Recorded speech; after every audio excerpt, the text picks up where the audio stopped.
Hello there, welcome back to the chemistry channel. Dang it. Right now for this video, we are going to be doing theoretical yield, like a theoretical and percent yield problem, right? So this goes back to Unit 4 and stoichiometry. So I have pulled up a question that was created, I believe, on one of my previous exams. So I'm just going to take you through it, and we will see if we can solve it, yeah? Some practice, putting together all of our core chemistry concepts. So, to read through it, the production of copper 1 sulfide is done by combining copper 1 nitrate and sodium sulfide. What is the theoretical yield of copper 1 sulfide if 23.9 grams of copper 1 nitrate is combined with an excess of sodium sulfide, I apologize. Okay, so this is very wordy, right? And sometimes that can be confusing, it can trip you up, but it doesn't need to. So what we need to do first is go through and kind of recognize, hey, what are they giving me and what are they asking for? So I'm going to skip the whole first line and I'm just going to start here. So it's asking, what is the theoretical yield, right? Theoretical yield is going to be a yield calculated in grams. So they're asking me for how many grams of copper 1 sulfide am I going to get? So I think the next question is, which one of these compounds here is copper 1 sulfide? Because that could be a challenge as well. If you don't know your nomenclature well, you want to be able to recognize which one of these is copper 1 sulfide. So copper is Cu and sulfur is S. So this is what we're looking for, Cu2S. All right, I've identified that. The next part is, what is the theoretical yield of Cu2S if 23.9 grams of copper 1 nitrate is combined with excess sodium sulfide? So when they say, if I come down to this last line and they say excess of sodium sulfide, ignore it. Whatever is there, just ignore it, okay? We don't need to worry about it. What we need to worry about is how many grams of what do we have? So it gives me 23.9 grams of copper 1 nitrate. Well, then I have to identify which one of these compounds is copper 1 nitrate, right? And this will come into play because I am going to need my my molar ratio. So copper is Cu and nitrate is NO3. So I'm starting here, CuNO3. Cool. So now I have picked out what they're giving me and what I want. Okay, so that's the very start of it. I think the next bit is going to be, all right, I have to balance this chemical equation. So that's another piece of it. I'm gonna balance this out. And there is a previous video on balancing chemical equations. If you'd like to go watch it, I'm just gonna go through this. So let's see, let's count up. I have copper, I have my nitrate, my polyatomic stays together, so I can just count it as NO3. I have sodium and I have sulfur. So let's count 1 copper, 1 NO3, 2 sodiums, 1 sulfur. Sorry about this as well, this little box question mark. It is supposed to be a yield sign, but sometimes the formatting gets screwed up. Okay, on my product side, I have 2 copper, 1 sulfur, 1 sodium, and 1 NO3. So the first thing I see here is I need to double my copper in copper nitrate, right? Because I need that to match up. So I'm going to double this. And then I come over here and I go, oh, well, my NO3 is now unbalanced, and so is my sodium. So I could come and put a 2 by sodium nitrate. So that makes it 2, 2, and look at that. We're balanced.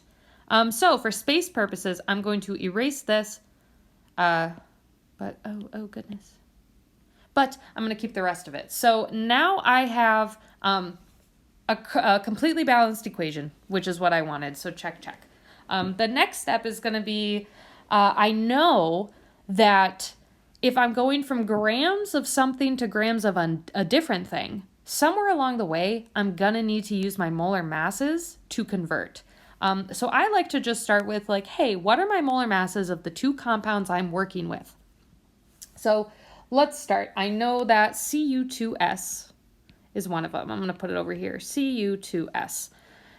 So let's see, what does copper weigh? Copper weighs about 63.5 grams. I have 2 of them times 63.5 grams per mole. Cool. And then my sulfur, I only have 1 of, and that is, I'm going to round to 32. So if I multiply everything out, first, of course, do 63.5 times 2.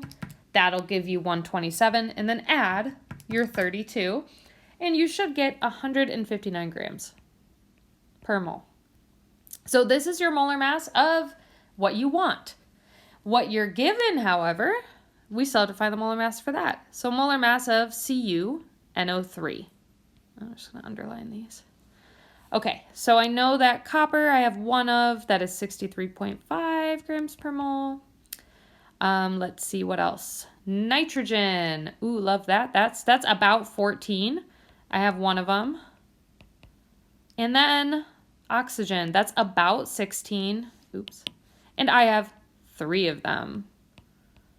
So, of course, we want to make sure that we multiply everything out. So, for copper and nitrogen, nothing's going to change. So, I'm going to go just add those together real quick. But then we do have to multiply the molar mass of oxygen by 3. So, 16 times 3 gives us 48. Adding the other 2, and I'm getting 125.8 grams per mole. Okay, so now I have my molar masses. Very cool. Now I can start my actual problem, and I think I'm going to lay out the steps first of where am I coming from, where am I headed. So I know that they give me grams of copper nitrate. So I have grams of CuNO3. Cool. From there, I'm going to take it over to moles of CuNO3. Awesome. And once I get to moles of what I'm given, I can then use my mole ratio from my balanced equation to convert to moles of what I want, which is Cu2S. From there, I can use my molar mass to convert back to grams of Cu2S, right? So these are my steps. I have 1 conversion, 2 conversion, 3. So I'm going to do this in a step process versus all together. So step 1, what am I given? I'm going to start with what I'm given, which is 29.3 grams of CuNO3. Very cool. I need to get this to moles, which means I'm going to use my molar mass right here, 159 grams per mole. And I'm going to get that to cancel. So I'm going to put that 159 grams on the bottom and 1 mole on the top. So if I calculate that out, I am getting 0.184 moles of CuNO3. Okay, so that's the very first step, right? Next thing is I'm just going to bring this down here because that's where I'm starting from. So 0.184 moles CuNO3.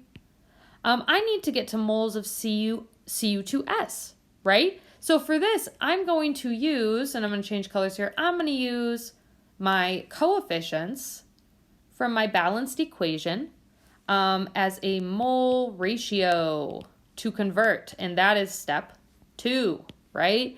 So I know that I want CuNO3 to go away, so I'm going to put that on the bottom, and I'm going to put Cu2S on the top, okay? So now I just need to transfer over the coefficients. I know for every 1 mole, right, I should put 1 mole here of copper sulfide, I'm going to have 2 moles of copper nitrate, okay? So these moles of copper nitrate are going to cancel, and then we are just going to basically divide by 2, and I'm getting 0.092 moles of copper sulfide.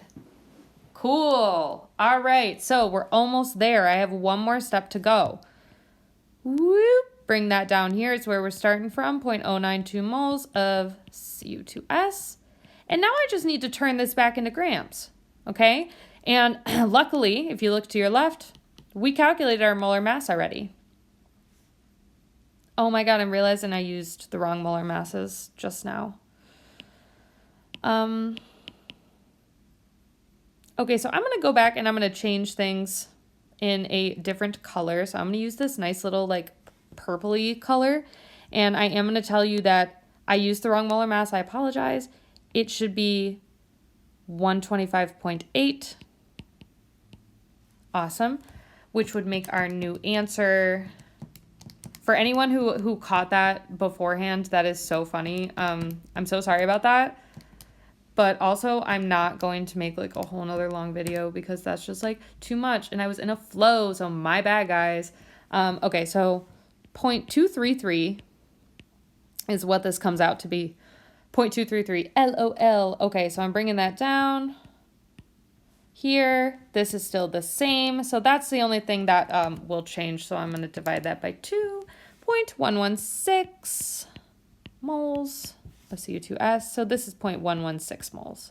That is totally my bad. I am so sorry again. This is my fault. It's my fault. I've had students make this mistake on exams as well, and it's funny enough that I did it, but okay, enough with me apologizing. You get the point. All right, everyone makes mistakes. Anyway, so now that I have my new amount of moles here is 0.116 moles of copper sulfide, I'm just going to use the correct molar mass.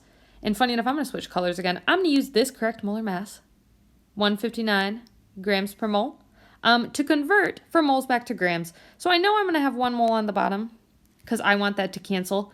And I'm going to put my 159 grams on the top, right? So taking that number, multiplying by 159, I'm getting 18.5, let's say 52 grams of Cu2S. And that is my theoretical yield. 10 out of 10, fantastic. Okay, so the next part in this, there's this like kind of like part B question, right? Like, oh, this is B. And it's asking, so if 10.1 grams of our copper 1 sulfide actually forms, right? Actually forms, during this reaction, what is the percent yield? Okay, so percent yield has a certain equation, and I'm gonna switch back to purple for this. So percent yield equals my actual yield over my theoretical yield, which is calculated, times 100. So I already found my theoretical yield. It's 18.52 grams, okay? And they're giving me my actual yield of 10.1. So all you gotta do is plug that into the equation. I got 10.1 grams actually produced versus 18.52 grams, which were supposed to be produced, right? From this reaction. Multiply by 100. So let me calculate this out. La la la, la la, times 100, 54.5%. Not great, but it's not terrible. So these are the full steps to the stoichiometry problem. Again, even if you make the same mistake that I did and you mix up your molar masses, the steps still count for partial credit. So good for you, honey. But yeah, these are the main steps, and keep practicing. There are plenty of examples on Blackboard.